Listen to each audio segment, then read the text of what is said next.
অনেক ভয় পেয়েছি ভাই রে ভাই। আমি এখন সমুদ্রের মাঝখানে চলে আসছি এই যে জেটস্কি নিয়ে। Brother, where are you from? Langkawi. Langkawi. Yeah, Oh, Langkawi. you're a local Langkawi. Yeah. Oh. Local Langkawi. সাজিল এত ভয় পাচ্ছিল, ড্রাইভই করতে পারছিল না। সাজিল চালাইতেই পারে না, পরে আমার সাথে ওকে দিয়েছে, ও ড্রাইভ করে আমাকে নিয়ে আসছে। আমরা এখন সমুদ্রের মাঝখানে আছি, এই যে সমুদ্রের মাঝখানে, পুরো সমুদ্রের মাঝখানে।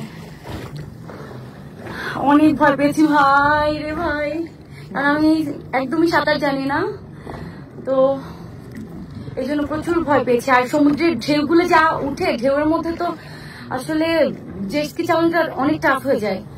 কিন্তু এখন অনেক ভালো লাগছে, কারণ এখানে কোনো ঢেউ নাই, এখানে একদমই আমরা জেটস্কি থামিয়ে এখন আমি ভিডিও করছি। খুব ভালো লাগতেছে আমার।